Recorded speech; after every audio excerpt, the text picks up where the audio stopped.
మంత్రపాఠः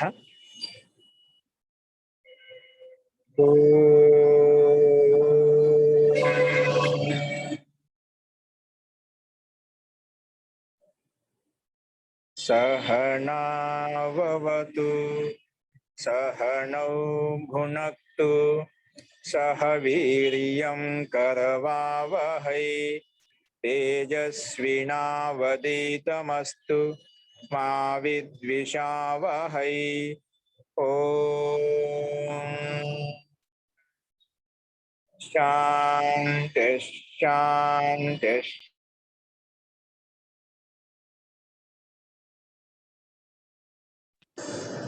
సర్వేభ్యో నమః. అందరికీ నమస్కారం అండి.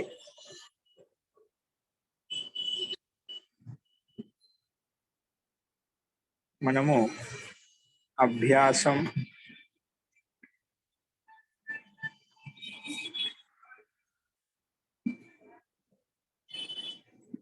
56 చెప్పుకుంటున్నాము.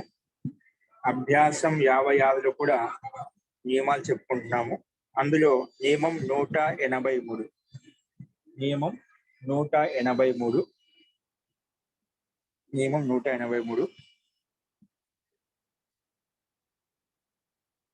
రాసుకోండి.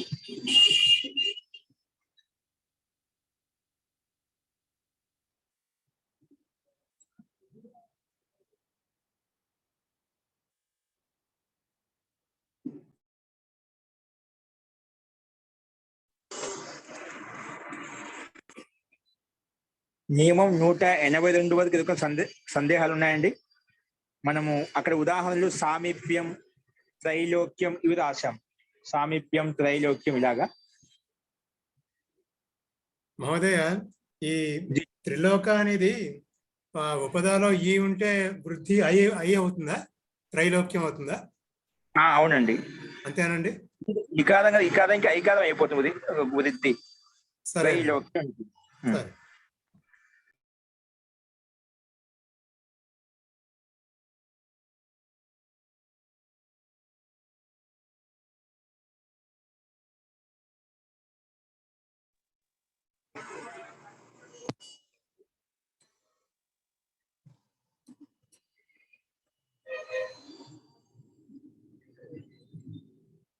ఇది వినిపిస్తున్నాయి అందరికి? హరి ఓం. వినిపిస్తుంది మహోదయ. వినిపిస్తుంది. ఇప్పుడు రాసుకున్న నియమం 183. ఋత్వాదిభ్య ఇమనిజ్వా, ఋత్వాదిభ్య ఇమనిజ్వా.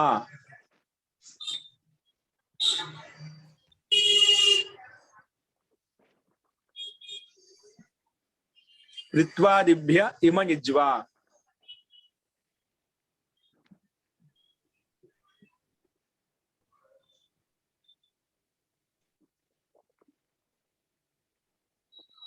ఇది మనకు సూత్రము. దీని యొక్క అభిప్రాయం చూసుకోండి.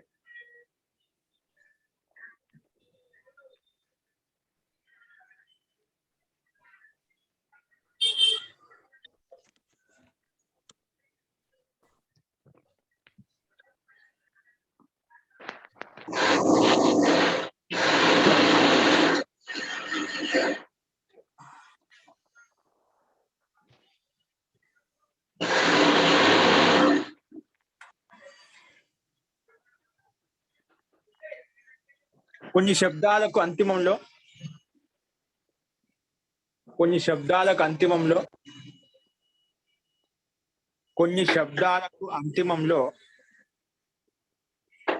భావార్థంలో కొన్ని శబ్దాలకు అంతిమంలో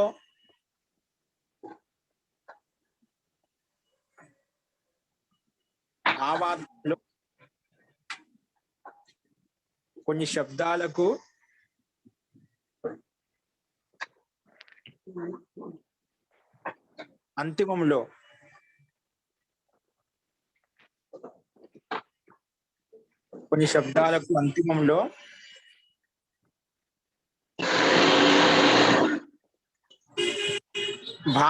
ఏమని ప్రత్యయం వస్తుంది. కొన్ని శబ్దాలకు అంతిమంలో భావార్థం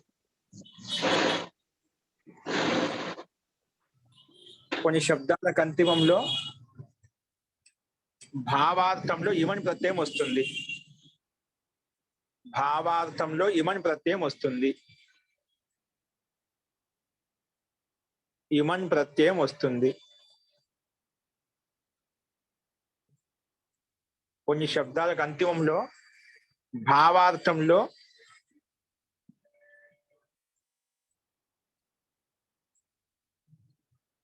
శబ్దానికి ఏం చెప్పండి, కొన్ని శబ్దాలకు అంతిమంలో భావార్థంలో ఇమన్ ప్రత్యయం వస్తుంది. భావార్థంలో ఇమని ప్రత్యయం వస్తుంది.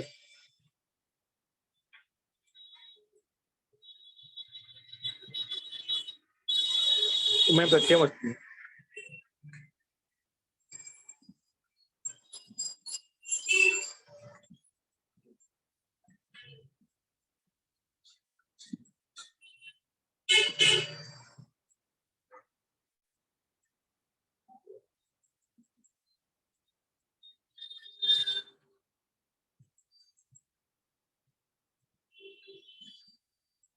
ఇంకా ఈ శబ్దానికి అంతిమంలో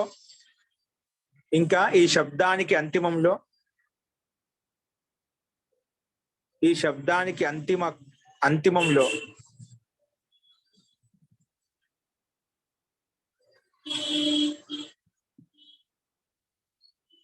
టీ భాగానికి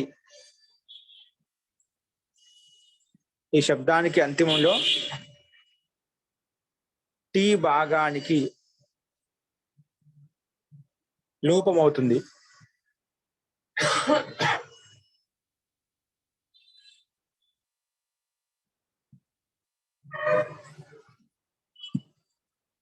దీన్ని ఒక మాట చెప్తే ఈ శబ్దానికి అంతిమ అక్షరానికి లోపం అవుతుంది. ఈ శబ్దానికి అంతిమ అక్షరం అంటే టీ భాగానికి ఈ శబ్దానికి అంతిమ అక్షరం అంటే టీ భాగానికి లోపం అవుతుంది. ఈ శబ్దానికి అంతిమ అక్షరం అంటే టీ భాగానికి లోపం అవుతుంది. ఈ శబ్దానికి అంతిమ అక్షరం అంటే టీ భాగానికి లోపం అవుతుంది.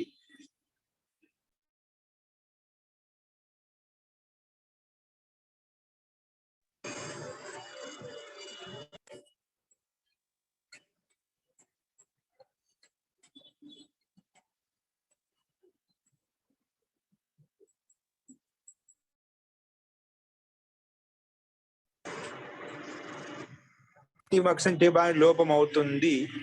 ఇది ఫుల్ స్టాప్ పెట్టుకొని నెక్స్ట్ ఇంకా రుకార స్థానంలో రేపం వస్తుంది.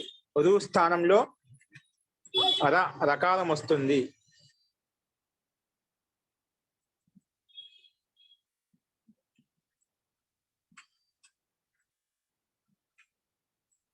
రుకార స్థానంలో రకారం వస్తుంది.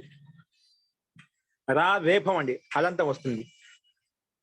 హలంతం వస్తుంది అన్నమాట.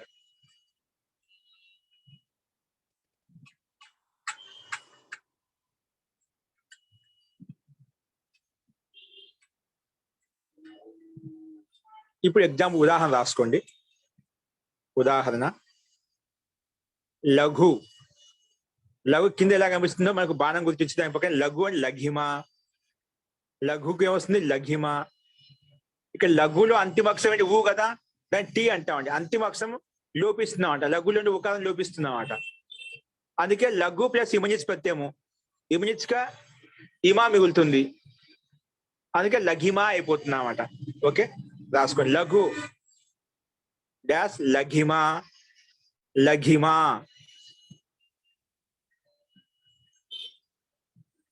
అంటే లఘుత్వం అంటే సూక్ష్మత్వం, అత్యంత చిన్నది, సూక్ష్మమైంది అని అర్థం వస్తుంది లఘిమా అంటే.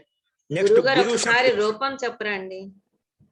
లఘు శబ్దం అండి. లఘు శబ్దానికి లఘిమా వస్తుంది ప్రత్యయం వచ్చినప్పుడు.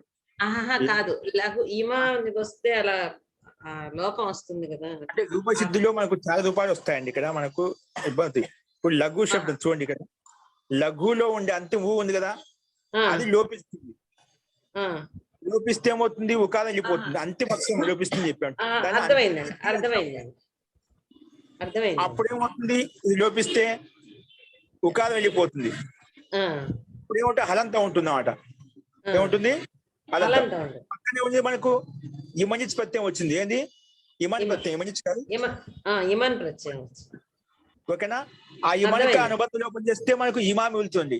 ఓకే, సారీ, ఇమన్ మిగులుతుంది ఇక్కడ. ఆ, ఇమన్. ఇమన్ అండి. ఓకేనా? ఉమ్. ఇప్పుడు లఘు గా హలంతం కాబట్టి పక్కన కలిపేసిన మొత్తం లఘిమన్ అయిపోతుంది. ఏమవుతుంది కలిపితే? లఘిమన్. లఘిమన్ అయిపోతుందా? లఘు ఆ. ఇమన్ లఘిమన్ అయిపోయిందా? ఆ, గా హలంతం కదా, ఉకారం చేసేసాం, లఘిమన్ అయిపోయింది. ఏమైపోయింది? లఘిమన్. లఘిమన్. ఆ.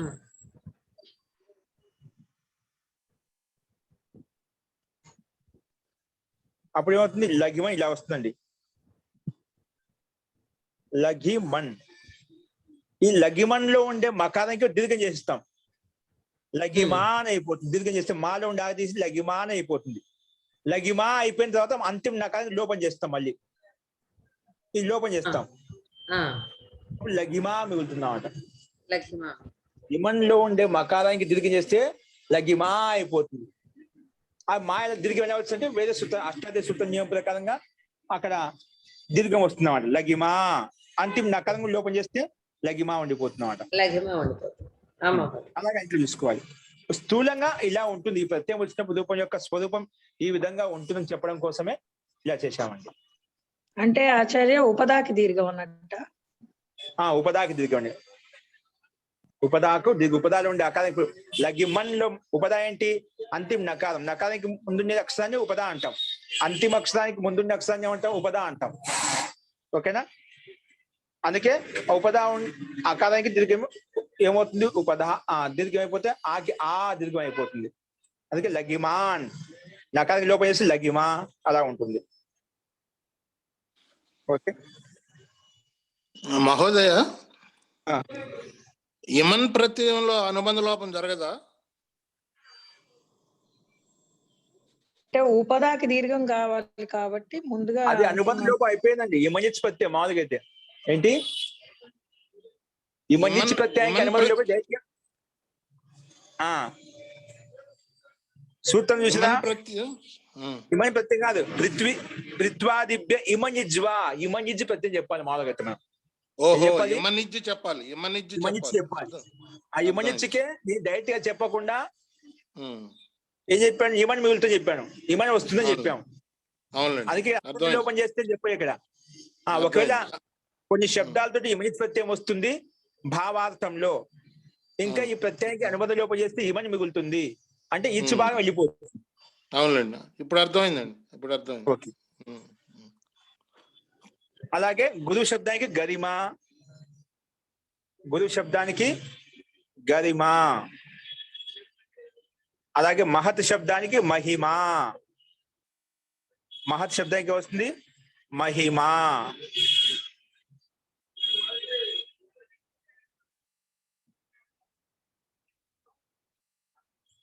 అలాగే మృదు శబ్దానికి మృదిమ. ఇక్కడ రుకార స్థానంలో రకారం వస్తుంది చెప్పుకున్నాం.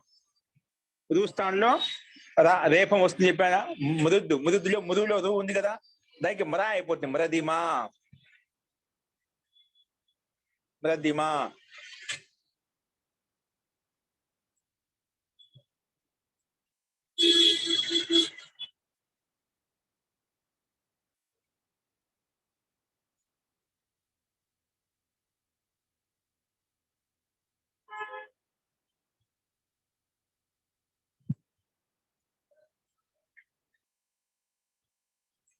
ఓకే. అణు శబ్దానికి అనిమా.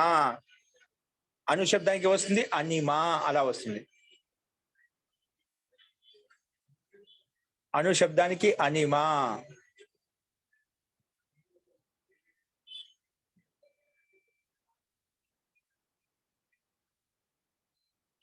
ఓకే, ఇవండి మామూలుగా. దీనికి నియమంలో రోజు నేను దీన్ని అనువాదం చేయడంలో చాలా కష్టపడ్డాను. అంటే ఈ ప్రింటింగ్ సరిగ్గా లేక కొంచెం నేను వేరే స్థితిలో ఉండటం వల్ల మాది దీనికి ఏ రకం చెప్పొచ్చు అంటే, కొన్ని శబ్దాలకు అంతిమంలో ఇమనిచ్ ప్రత్యయం వస్తుంది.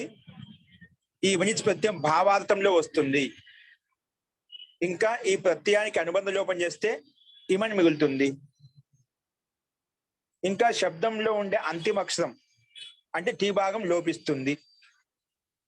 ఇంకా రుకార స్థానంలో రేపం కూడా వస్తుంది. అంటే ఇప్పుడు మృదు ధాతు కదా, ఒకేలా రు ఉంటే ఎక్కడ ఏ ధాతు అయితే రుకారం ఉంటే దాని స్థానంలో రేపం వస్తుంది. మృదువుకి మరా అయిపోతుంది. ఓకేనా, మృదిమ అలాగా. కాబట్టి ఆ రకం రాసుకోవచ్చు. ఓకేనా, మీకు పైన చెప్పిన మ్యాటర్ స్పష్టం అర్థమైందా?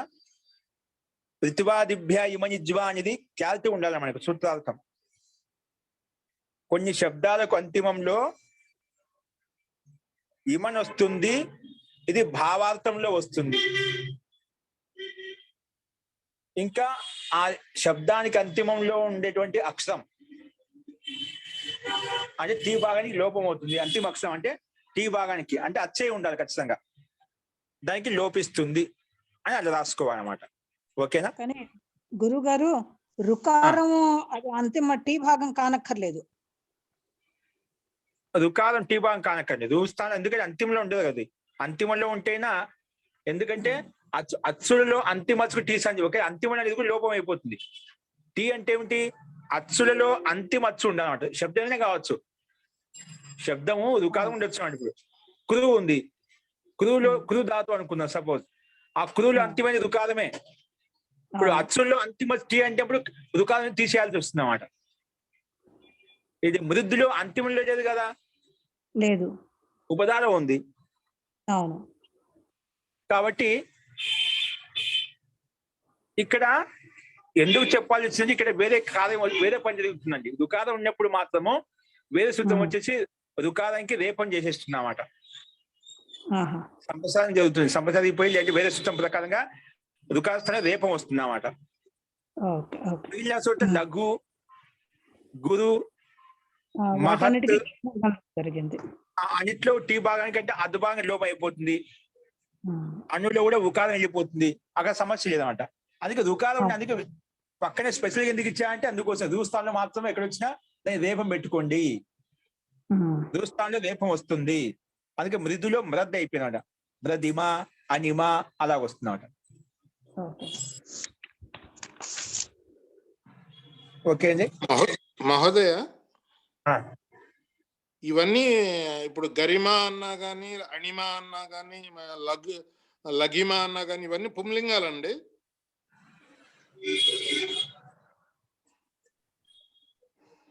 విసర్గ లేదు కదండి. బట్టి 3 లింగాలు వాడుకోవచ్చు. అంటే ఇక్కడ రూపాలన్నీ రాజన్ శబ్దం లాగా నడుస్తాయని చెప్తున్నాడు కదా. అదే మరి, అందుకని ఇక్కడ సందర్భాన్ని బట్టి రాజ శబ్దం అనంతమైనప్పుడు రాజ శబ్దాలు సమానం నడుస్తాయి. అదే ఇప్పుడు మనకి లఘిమ, మహిమ, అణిమ అయినాయి కదా. ఇవన్నీ ఇప్పుడైతే మామూలుగైతే ఇమంతో వచ్చినది లఘిమ, లఘిమానో, లఘిమాన, మహిమ, మహిమానో, మహిమాన, రాజా, రాజానో, రాజాన, రాజానం అలాగా నడుస్తాయి. ఒకే దీంట్లో స్త్రీలింగానికి మార్చుకోవాలంటే అంతిమంలో దీర్ఘ ఆకారంగా దీర్ఘీకారం చేసుకొని అట్లా స్త్రీలింగం కూడా మార్చుకోవచ్చు. ప్రస్తుతానికైతే మనం ఇప్పుడు ఆల్రెడీ లఘిమ అనే శబ్దంలో అది దీర్ఘమే ఉంది కదా. లఘిమ, అణిమ వీటన్నిటి దీర్ఘాలే ఉన్నాయి కదా. అంటే రాజులో దీర్ఘం ఉంది, అది స్త్రీలింగం అయిపోతుందా? రాజన్న అది అలా నడుస్తుంది అని చెప్తున్నాడు కానీ అది ఈ రూపం కాదు కదా. ఇప్పుడు ఆయన ఇది ఇవ్వలేదు. లఘిమన్ శబ్దం కదా మనకు మూల శబ్దం లఘిమన్ శబ్దం. లఘిమన్ శబ్దం, లఘిమన్ శబ్దానికి ప్రథమ భక్తి ఏకో సు తెచ్చుకున్నప్పుడే ఉపదాకి దీర్ఘం అవుతుంది, ఆ సుకు లోపం అవుతుందండి. లఘిమన్ శబ్దం చేత సు అవజస్ ప్రకారం సు తెచ్చుకుంటాము, ఉపదాకు శౌచ సుత్స ప్రకారంగా ఉపదా దీర్ఘం అవుతుంది. తర్వాత హలింగ్యాప్ దీర్ఘ సుతిష్టం హలి ప్రకారంగా నకారంగి పక్కన ఉండే సుకి లోపం అయిపోతుంది. కాబట్టి ఇవన్నీ వ్యాకరణ ప్రక్రియ ఎందుకని చెప్పుకోలేము డైరెక్ట్ గా. ఈ శబ్దం వచ్చి ఈ రకంగా ఉంటుంది, ఈ ఇమేజ్ ప్రత్యయం వచ్చి స్వరూపం ఈ విధంగా ఉంటుంది తెలుసుకోవడం మాత్రమే మనం. లఘిమ ఇది భావార్థంలో వస్తుంది అని చెప్పడం కోసం. అష్టసిద్ధి రూపాలు చెప్తున్నాడు. అష్టసిద్ధుల్లో ఇవన్నీ వస్తాయి కదండి. లఘిమ ఇవన్నీ శబ్దాలు ఉన్నాయి కదా, ప్రాకామ్య ఇవన్నీ ఆంజనేయ స్వామికి ఉంటాయి. ఇవన్నీ ఆంజనేయ స్వామికి ఉంటాయని చెప్తారు. ఇవన్నీ కూడా అమ్మవారిలో ఈ సిద్ధులు మొత్తం వస్తాయి. లలితా సహస్రనామంలో కూడా ఉంటాయి కదా. లలితాదేవి పూజలో అనిమ, లఘిమ, సిద్ధులు ఖడ్గమాల స్తోత్రంలో వస్తాయి. శ్రీచక్రంలో వస్తుంది. ఖడ్గమాల స్తోత్రంలో కూడా వస్తాయి అణిమా సిద్ధి లఘుమా సిద్ధి. కాబట్టి మనందరం కూడా హనుమంతులాగా చెప్పినట్టు మాత ఎవరైతే వారికి అలాగా మనం కూడా అలా కావచ్చు. కాబట్టి మీరు అందరూ కూడా ప్రయత్నం చేయండి. త్యాగం తపస్య ద్వారా ఏదో ఒక సిద్ధించింది అనుకోండి, మనకి ఇవన్నీ సిద్ధిస్తాయన్నమాట. కాబట్టి అందరూ ప్రయత్నం చేయొచ్చు. మనం కూడా అటువంటి వాళ్ళ సిద్ధులు గురుగారు సిద్ధులు వస్తే అహంకారం పెరుగుతుంది అంటండి. అహంకారం పెరుగుతుంది. సిద్ధి రాదు. అహంకారం నీకు నష్టం అయిపోయినా సిద్ధి వస్తుంది. అహంకారం సిద్ధి రాదు, అది కూడా గుర్తుపెట్టుకోండి. నీకు ఆ సిద్ధి వచ్చిన తర్వాత అహంకారం రావచ్చు, కానీ సిద్ధి రావడానికి ముందు అహంకారం ఉండదు. అహంకారం నష్టమైతే సిద్ధి వచ్చింది నీకు. అప్పుడు కొంచెం నియంత్రణలో ఉన్నావు. నియంత్రణ ఉంటుందండి, ఒకేసారి అహంకారం రాదు మనకు, రాదు. నిదానంగా కాలక్రమేణ అదే దాంట్లో ఎక్కువగా సాంసారిక విషయాల పట్ల ఎక్కువ ఆకర్షణలోనే పోయి అక్కడ పోయినా అనుకోండి, అంటే నీ ఆధ్యాత్మిక సాధనలో శైథిల్యం వచ్చినప్పుడు అప్పుడు వస్తున్నాడు. ఆధ్యాత్మిక మార్గంలో నుంచి నీకు ఆ శైథిల్యం రాదు. నియంత్రణ లేనప్పుడు తెలుసు పరమాత్మకు. అందుకే నువ్వు ఆ సిద్ధింప చేసుకోవాలని ఎంతో నియంత్రణ ఉంటేనే అది సిద్ధిస్తుందండి. ఆ తర్వాత కాలక్రమేణా ఏమవుతుందంటే సిద్ధి వచ్చిన తర్వాత మనం తపస్సు చేయకపోయినా కొన్ని రావణుడు ఉన్నాయి, అన్ని సిద్ధులు ఉన్నాయి, శక్తి సామర్థ్యం ఉంది, మేఘనాథుడు ఉన్నాయి వీళ్ళంతా. కానీ అది బై మిస్టేక్ అయిపోయిందా, ఒక్కసారి పెద్దవాళ్ళు మహాపురుషులు ఒక్కసారి చిన్న మిస్టేక్ అయినా అది తెలిసి తెలియకుండా బై మిస్టేక్ చేసినా యాక్సిడెంట్ ఏమన్నా జరిగిపోయిందా అయిపోయింది. వచ్చి అది మరి తిరిగి రాదనమాట. అంటే దుర్మార్గుడే ఇంకా రావణుడు అట్లా అనుకునేంత నోట్లోంచి మాట జారిపోయినాడు, అదే పెద్ద నింద అయిపోతుంది అన్నమాట. నింద లేకపోతే అన్ని రోజులు అక్కడ ఉన్నంతసేపు సీతను ఏం చేయాలని మనకి ఏం చేయడానికి ఆస్కారం ఉంటుంది కదా. కానీ అట్లా ఏది కూడా చేయలేను అన్నమాట దుర్మార్గుడు దుష్టుడైతేనా. కానీ గుణాలను గ్రహించాలి. కాబట్టి మహాపురుషులు పెద్దవాళ్ళు అవుతున్నారు, ఒక మాట నోట్లోంచి మాట జరిగిపోతున్నా వాడికి ఇంకా జీవితం కథం ఏంటేమాట, ఇష్టమేంటేమాట తెలుసు. కాబట్టి ప్రతిపక్షంలో ఉన్నాడు కాబట్టి ధర్మానికి గెలుపు, అధర్మానికి ఓటమి ఉండాలి, అది కూడా తెలియాలి. ఒక శిక్ష సమాజానికి తెలియచేయడం కోసం ఇది విధి విధానం ప్రకారం జరుగుతూ ఉంటాయి అన్నమాట.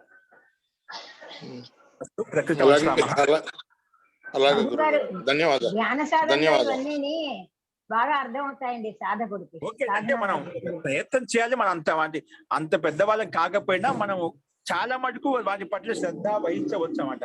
చాలా విషయాలు తెలుస్తాయి అన్నమాట. ఐశ్వర్యం కలిగిందంటే మనకు చాలా మటుకు లౌకిక సంసారంలో ఉండేటువంటి సిద్ధులన్నీ సిద్ధిస్తాయి, ఫలిస్తాయి అన్నమాట మనకు. అది కరెక్టేనండి. సాధకుడికి ఒక సాధనావస్థలో ఉన్న సాధకుడికి ఇవన్నీ ఈ అణుమ లఘిమ ఇవన్నీ కూడా తనలో తనకే తెలుస్తూ ఉంటుంది. అదే సిద్ధత్వం అనేది.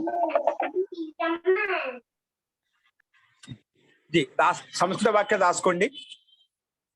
సంస్కృత వాక్యాలు స్లైడ్ మార్చండి లక్ష్మి గారు. సౌభాగ్యవతి స్త్రీ హారం నూపురం కంకణం, చూడండి ఇక్కడ కంకణం సింధూరం తిలకం కంఠాభరణం చ ధారయతి అంత రాసే ఉంటుంది. మీరు నిన్న వాక్యాలు పెట్టాము. సంస్కృతం నుండి తెలుగులోకి వాక్యాలు అనువదిస్తున్నాం మనము. ముందుగా సంస్కృత వాక్యాలు దాన్ని తెలుగులో అనువదించడం. సౌభాగ్యవతి అంటే ఏం చెప్పారు? పతి సహిత స్త్రీ. పతి సహిత స్త్రీ. దానికి ఇంకో శబ్దం చెప్పారు, ముత్తైదు.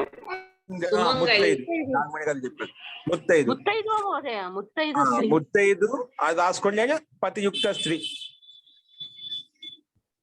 పతియుక్త స్త్రీ లేదా ముత్తైదు. హారం, హారం అంటే మెడలో హారం ఏదైనా రాసుకోండి. నక్లీస్ రాసుకోండి, గొలుసు రాసుకోండి, మీ ఇష్టం ఏదైనా రాసుకోండి. హారం. నూపురం, నూపురం అని చెప్పిన పట్టీలు, కాళ్ళ పట్టీలు. నూపురం కాళ్ళ పట్టీలు. కంకణం, కంకణం అంటే కడియం అంటారు కదా, చేతికి కావచ్చు కాళ్ళకి కావచ్చు, కడియం. సింధూరం తెలిసిందే, సింధూరం సింధూరము. తిలకము, ఇంకా కంఠాభరణము. అది ముందు హారం రాసుకుంది, కంఠహారం రాసుకోండి. ఇంకా కంఠహారం ధరిస్తున్నది ఎవరు? సౌభాగ్యవతి స్త్రీ. ఇవన్నీ అలంకరించుకుంటుందన్నమాట. ధారయతి ధరిస్తున్నది.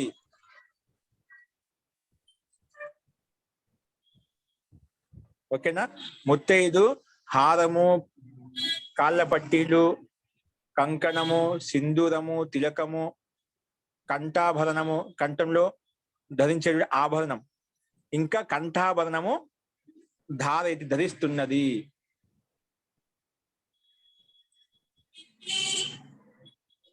నెక్స్ట్ రెండో వాక్యం, ఫేనిలేన వస్త్రాన్ని ప్రక్షాళయ.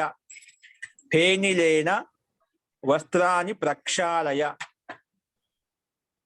సబ్బుతోటి వస్త్రాలను శుద్ధి చెయ్యి. సబ్బుతోటి, ఫేనిల అంటే సబ్బు. వస్త్రాలను ప్రక్షాళయ, శుద్ధి చెయ్యి. నెక్స్ట్, మనుష్యేషు ఏకతః విద్వత్త శౌర్యం, ధైర్యం, సౌఖ్యం, సౌందర్యం. సౌందర్యమా ఇది? సౌఖ్యం తర్వాత సౌందర్యమే మహోదయ. సౌందర్యం మహోదయ, సౌందర్యమే. సౌందర్యం. ఓకే, సౌందర్యం అదేపం కలిసిపోయింది. సౌందర్యం. గురుత్వం చ దృశ్యతే. అపరతః రెండో వైపు. అపరతః అంటే రెండో వైపునండి. అపరత అంటే రెండో వైపు. దీనత, హీనత, ఖిన్నత, మూర్ఖత, వీరుత్వం, కురూపత్వం చ దృశ్యతే. రాసుకుని, మనుషుల్లో ఒకవైపు విద్వత్త, మనుషుల్లో ఒకవైపు విద్వత్త, శౌర్యము అంటే శూరత్వము, విద్వత్వ, శూరత్వం. నెక్స్ట్ ధైర్యత్వం, ధైర్య గుణం, ధైర్యము లేదా శౌర్యము, ధైర్యము రాయండి. సౌఖ్యము, మిత్రత, మిత్రత. సౌందర్యం, సుందరత.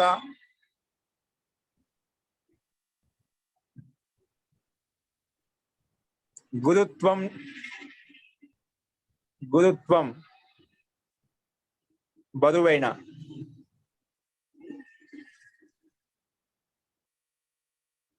ఇది శ్రేష్టమైన. గురుత్వం అంటే శ్రేష్టత్వం అండి. శ్రేష్టత్వం, బరువు కాకుండా శ్రేష్టత్వం అండి. శ్రేష్టత్వం. సుందరత మరియు శ్రేష్టత్వం కనిపిస్తున్నాయి. మనుషుల్లో ఒకవైపు విద్వత్త, శౌర్యము, ధైర్యము, మిత్రత, సౌందర్యం, ఇంకా శ్రేష్టత్వం కనిపిస్తున్నాయి. అపరత అంటే రెండో వైపు. దీనత అంటే దీనత్వం, దీనహీనంగా ఉంటది కదా, అలాగా దీనత్వం.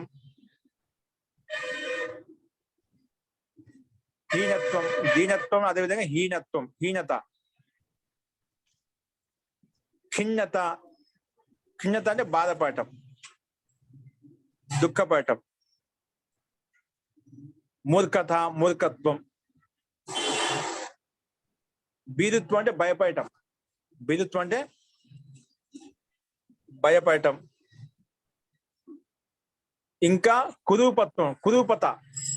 కొందరు కురూపత ఉంటుంది కదా, ఏదైనా వ్యాధి విశిష్టంగా వచ్చినప్పుడు చూడటానికి రూపం చాలా వికరాలంగా ఉంటుంది, కురూపంగా ఉంటుందన్నమాట. అందుకే కురూపత్వం, ఇంకా కురూపత్వం కనిపిస్తున్నాయి. అంటే ఒకవైపు మంచి గుణాలు కనిపిస్తున్నాయి, ఇంకోవైపు అలాంటి గుణాలు లేవు. అంటే మనుషులు, సమాజంలో 2 రకాల మనుషులు కదా, వీరులు, శూరులు, ధైర్యవంతులు, గుణవంతులు ఉన్నారు. ఒకవైపు దీనులు, హీనులు, పాపం చేసేవాళ్ళు, అదే దుఃఖపడే వాళ్ళు, బాధపడే వాళ్ళు కూడా ఉన్నారు రెండు వైపున. అదే రెండు వైపు ఇటువంటి మనుషులు ఉన్నారు. మన మనుషుల్లో కూడా ఇటువంటి రకాల మనుషులు ఉన్నారని చెప్పి సంకేతం అన్నమాట. అంటే మంచి వాళ్ళు ఉన్నారు, చెడ్డ వాళ్ళు ఉన్నారు.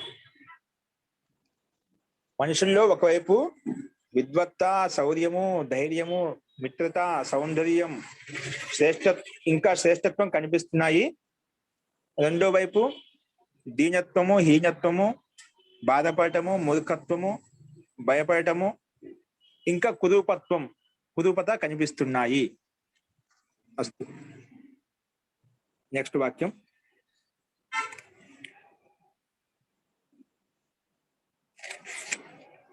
గుణానాం గరిమ, గుణానాం గరిమ అనోహ అనిమ,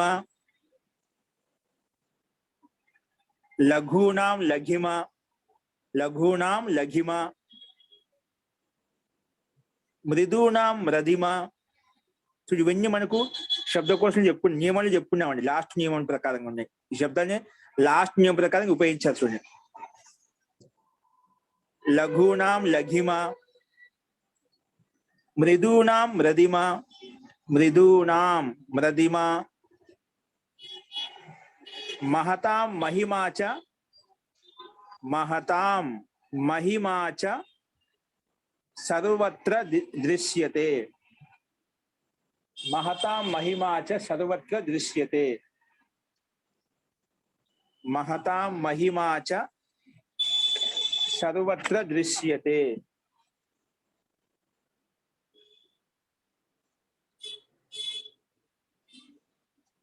మహతాం మహిమాచ సర్వత్ర దృశ్యతే. రాసుకోండి. గుణానాం గదిమని గుణముల యొక్క శ్రేష్టత్వము, అణువుల యొక్క సూక్ష్మత్వము.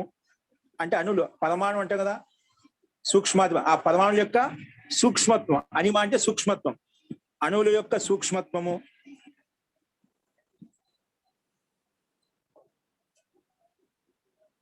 ఇంకా లఘునం చిన్న వాటి యొక్క సూక్ష్మ, లఘునం చిన్న వస్తువుల యొక్క సూక్ష్మత్వము.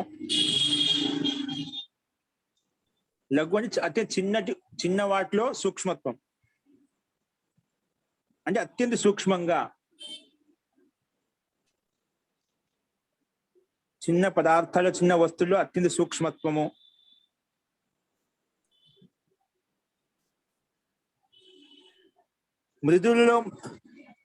మృదువులో ఉండే వాటిలో మృదుత్వము. ముందు చిన్న వాటిలో చిన్న వస్తువుల్లో పదార్థాల సూక్ష్మత్వము, మృదుగా ఉండే వాటిలో మృదుత్వము, మృదుగా ఉండే వాటిలో మృదుత్వము, విశాలమైన దాంట్లో విశాలత్వము. మహతాం మహిమ మహాంతమైన వస్తువుల్లో మహానత్వం. మహానత్వం సర్వత్ర దృష్టి అన్ని చోట్ల కనిపిస్తున్నాయి. సర్వత్ర దృష్టి అన్ని చోట్ల కనిపిస్తున్నాయి. ఇక్కడ చా శబ్దం ఉంది కాబట్టి ముందు పెట్టుకోండి. మహాన్ వస్తువుల్లో ఇంకా మహాన్ వస్తువుల్లో మహానత విశాలత్వం. మహాన్ వస్తువుల్లో విశాలత్వం అనేది ఇంకా మహాన్ వస్తువుల్లో విశాలత్వం అనేది అన్ని చోట్ల కనిపిస్తున్నాయి. అన్ని చోట్ల కనిపిస్తున్నాయి.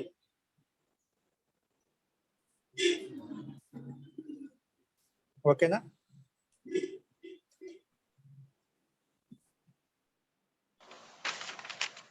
మోదయ స్టార్టింగ్ ఏమోదయ గుణము యొక్క గొప్పతనమా మహోదయ? ఏంటండి స్టార్టింగ్ లో గుణము యొక్క గొప్పతనమా మహోదయ? గుణానాం గరిమ అంటే గుణములు మంచి గుణ, ధైర్య గుణం కావచ్చు, విద్యా గుణం కావచ్చు, అటు గుణాల్లో గుణంలో కూడా శ్రేష్టత్వం ఉంటుంది. ఇంకా శ్రేష్టమైన గుణం ఉంది. విద్వత్తులు ఇంకా అత్యంత విద్వత్త ఉంది. అలాగా ఓకేనా? ఓకే మహోదయ.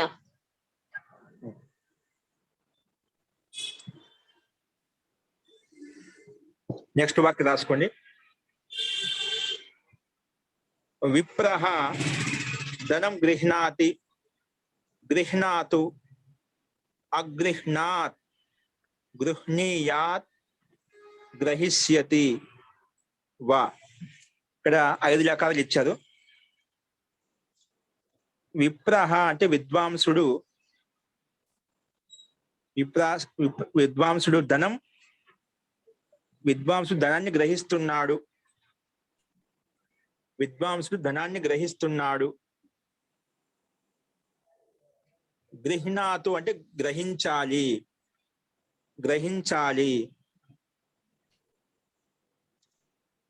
అగృహ్ణాత్ గ్రహించాడు. అగృహ్ణాత్ అంటే గ్రహించాడు.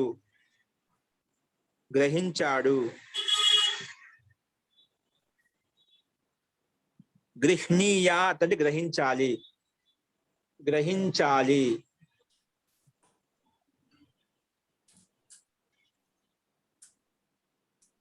గ్రహీష్యతి అంటే గ్రహిస్తాడు, ఇంకా గ్రహిస్తాడు.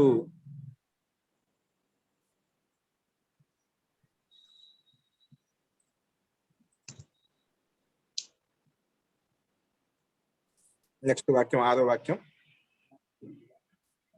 ధనికః ధనం సంగృహ్ణాతి పుత్రం చ అనుగృహ్ణాతి. ధనికుడు అంటే ధనం కలిగిన వాడు, ధనికుడు అంటే ధనం కలిగిన వాడు ధనాన్ని సంగ్రహిస్తున్నాడు, ధనం కలిగిన వాడు ధనాన్ని సంగ్రహిస్తున్నాడు, ధనం కలిగిన వాడు ధనాన్ని సంగ్రహిస్తున్నాడు.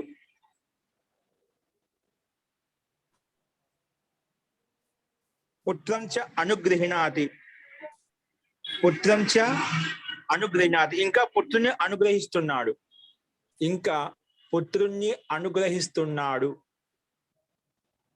ఇంకా పుత్రుణ్ణి అనుగ్రహిస్తున్నాడు.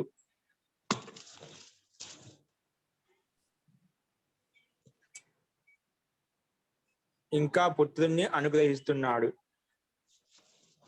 ఓకే, ఇవి సంస్కృత వాక్యాలండి. ఇందులో ఏదైనా సందేహం ఉందా?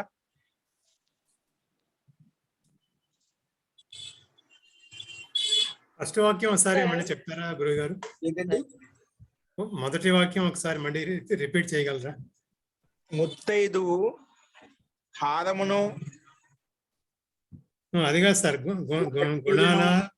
గుణాల గరిమ అది ఫస్ట్ గుణాల యొక్క శ్రేష్టత్వము, గుణాల యొక్క శ్రేష్టత్వము అంటే గుణముల యొక్క శ్రేష్టత్వము. అవునండి. అణువుల యొక్క సూక్ష్మత్వము, సూక్ష్మ వస్తువుల యొక్క సూక్ష్మత్వము. నెక్స్ట్ లఘు అంటే చిన్నది, చిన్న వస్తువుల యొక్క సూక్ష్మత్వం, లేదంటే చిన్న వస్తువుల యొక్క సూక్ష్మత్వము, చిన్న వస్తువులు. అలాగే మృదునా మృదిమ, మృదుగా ఉండే వస్తువుల యొక్క పదార్థాల యొక్క మృదుత్వము. చాలా మృదుగా ఉందండి, చాలా కోమలంగా ఉందండి అంటాం కదా, మృదునా మృదుత్వము. మహతాం ఇంకా మహాన్ వస్తువుల యొక్క మహానత్వం అంటే విశాలత్వము. సర్వత్ర దృశ్యతే అన్ని చోట్ల కనిపిస్తుంది, అన్ని చోట్ల కనిపిస్తున్నది. ఓకేనా? Okay sir. నెక్స్ట్ సంస్కృత వాక్యాలు. గురుగారు సంగృహ్ణాతి అంటే సంగ్రహించటమేనండి? సంగ్రహించడం అండి.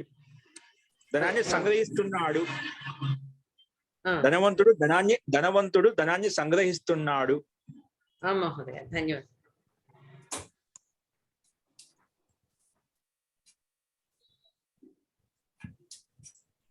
ఓకే, నెక్స్ట్ తెలుగు వాక్యం రాసుకోండి.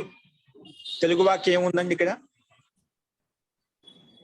అతడు సుందరమైన స్త్రీ యొక్క మెడలో ముత్యాల హారం యొక్క మాల, సుందరమైన స్త్రీ యొక్క మెడలో అతడు సహా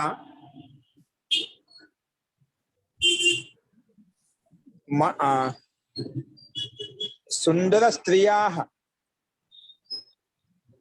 లేదా మనోహర సుందర స్త్రియాః లేదా మనోహర స్త్రియాః లేదా సుందర స్త్రియాః ఒకే పదంగా రాయండి. సుందర స్త్రియాః గ్రీవాయాం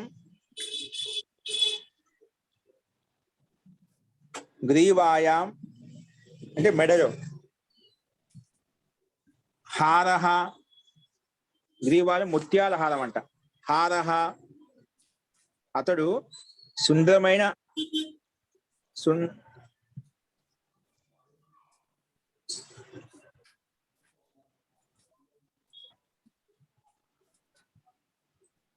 సుందర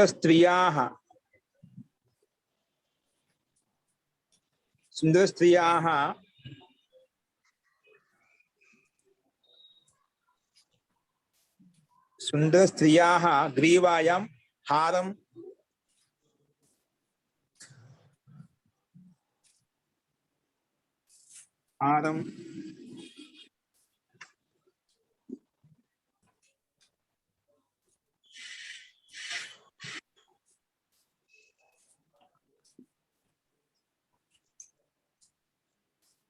హారం అంటే ముత్యాహారాన్ని హారం చెప్పాను. హారం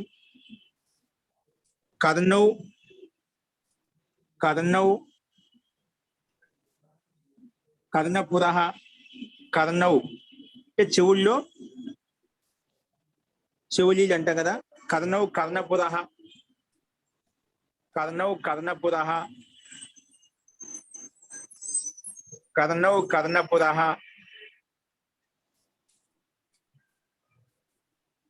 కర్ణౌ కర్ణపురః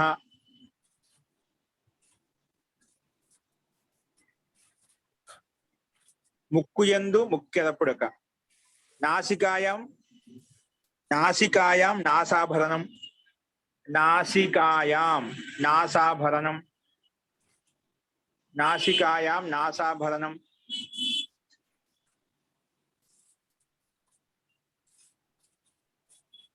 హస్తౌ కంకణం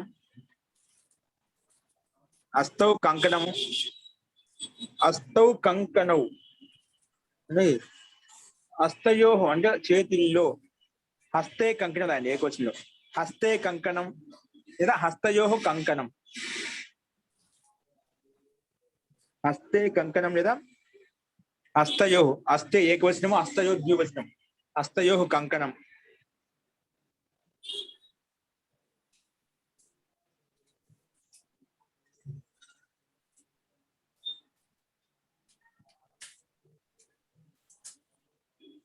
భుజములకు అరవంకీలు అంటే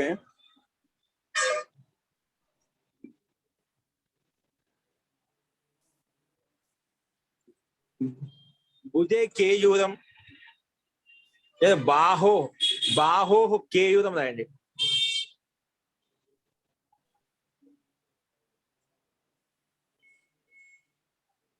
బాహోహు రాయండి ద్వివచనంలో. బాహోహు కేయూరం అంటే రెండు బాహువులకు అంటే భుజాములకు.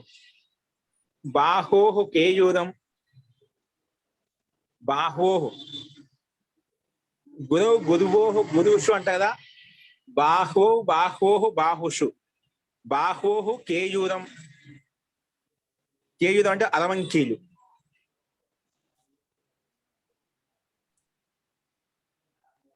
మస్తకే తిలకం నెక్స్ట్ మస్తకే తిలకం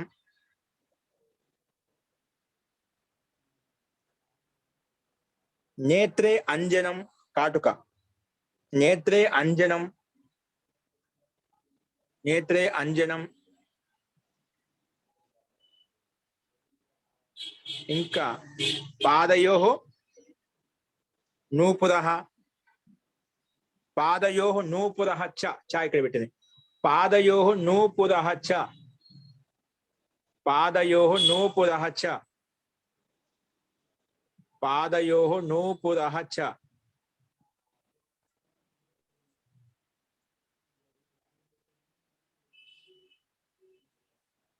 పాదయో నూపురః చ పాదయో నూపురః చ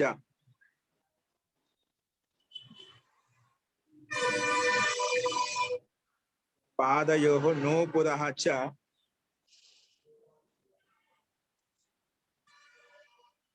ధారయతి ధారణ చేస్తున్నాడు అతడు ఇవన్నీ చేస్తున్నాడు. ధారయతి ఇక్కడ సహా అతడు అని చెప్పారు. అతడు కాకుండా ఆమె పెట్టే సరిపోతుంది. ఇప్పుడు పురుషుడి కన్నా అంటే ఇప్పుడు అంతా అటువంటి వాళ్ళు ఉన్నారు అనుకోండి. ఇప్పుడు జైన్ జనరేషన్ లో అతడు అని కదా ఆమె రాయండి. ఆమె పెట్టి సా రాయండి సరిపోతుంది. సహా కాకుండా సా సరిపోతుంది. ఆమె సుందర స్త్రీ యొక్క మెడలో ముత్యాల ఆరము, చెవులకు చెవిలీలు, ముక్కుకు ముక్కర, చేతికి కంకణము మరియు భుజములకు అరవంకీలు, నుదుటి మీద తిలకము, కంటికి కాటుక, ఇంకా కాళ్ళకు పట్టిలు ధారణ చేయిస్తున్నది అలా అయిపోతుంది. ఓకేనా? గురువు గారు బాహోహో ఒకసారి చెప్పరండి. అరవంకీలకి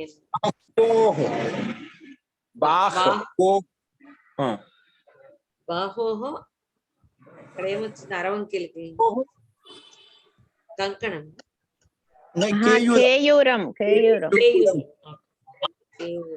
శబ్దకోశంలో శబ్దాలు ఉపయోగిస్తున్నామండి మనం. శబ్దకోశంలో శబ్దాలను ఉపయోగించి చెప్తున్నామండి. బాహోః కేయూరం. కేయూరం. ఓకే.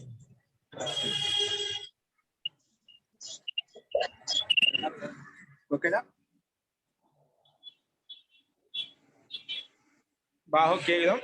ఈ లాస్ట్ చెప్పాను. పాదయోః నూపురః ధారయతి. దాన్ని చేయిస్తున్నది, చేయిస్తున్నాడు అన్నాం కదా, చేయిస్తున్నది అయిపోతుంది. ఎందుకు? ఓకే, అతడు ఉంటే చేయిస్తున్నాడు, ఆమె అంటే చేయిస్తున్నది. ఒకవేళ మార్చుకుంటే, లేకపోతే ఇబ్బంది లేదు. మనకు వాక్యం ముఖ్యం, ఎక్కడ ఏం పెట్టుకోవాలి. కాబట్టి వాక్యం ఈ రకంగా స్త్రీ విషయంలో ఉంది కాబట్టి ఆమె పెట్టుకుంటే బాగుంటుంది చెప్పి అక్కడ చెప్పాను. ఓకే జీ, అర్థమైందండి? గురువు గారు మహోదయ అర్థమైందండి. చేస్తుంది కదండి, ధరిస్తున్నది అంటే మీరు ముందు సహా అనేదాన్ని సహా పెట్టుకుంటే అప్పుడు చేయిస్తున్నది ఆమె కదా కర్త. అవును, ఆమె ధరిస్తుంటే ఆమె చేయిస్తున్నది, అతడు చేయిస్తున్నాడు, అంతేముంది. లేదండి, ఆమె ధరిస్తున్నది అనే అర్థం రావాలి అని అంటే ఆమె అలంకారం చేయిస్తున్నది అండి. ఆమె, అతడైతే చేయిస్తున్నాడు, ఆమె అయితే చేయిస్తున్నది. అర్థమైందండి. ఆమెనే సొంతంగా ధరిస్తున్నది అనాలి అని ఎవరి అంటే కాళ్ళు ఆమెనా? అప్పుడు ఆమె చేసుకోవడం అండి. సుందరి స్త్రీ స్వయం అంటే అయిపోతుంది. స్వయం సుందరి స్త్రీ, సుందరి స్త్రీ స్వయం లాస్ట్ ధార అయితే అయిపోతుంది. ధరతి అనే మాట లేదా అండి? సుందరి స్త్రీ అంటే అందమైన స్త్రీ స్వయంగా ఇవన్నీ ధరిస్తున్నది, అప్పుడు అలా వస్తుంది. సాధిస్తే అయిపోతుంది. నేను అడుగుతున్నది అదే వస్తుంది. ధరతి అనే మాట లేదా అండి అని అంటున్నాను, అడుగుతున్నాను. ఒకేలా స్వయం అన్నప్పుడు ధరతి వస్తుంది. అదే అడుగుతున్నాను. ఇప్పుడు ధార అయితే అన్నప్పుడు చేయిస్తుందని చెప్పు కదా, నేను చెప్పండి. స్వయం అన్నప్పుడు మనకు ధరతి, ధరిస్తున్నది వస్తుంది. ఓకేనండి. ఓకే, ఈ రకంగా మనం ఒక వాక్యం చెప్పుకున్నామండి. ఇంకా కొన్ని వాక్యాలు ఉన్నాయి, రేపు చెప్పుకున్నామండి. ఈరోజు ఇల్లు అనుకోకుండా లేట్ అయిపోయింది ఇది పనిలో, మన పుస్తకం యొక్క పనిలో. ఆ సమయం మనకు ఆఖరికి సిద్ధంగా ఉండండి. అస్తు. ఇటువంటి సందేహాలను మా రేపు సిద్ధామండి. మంత్రపాఠ.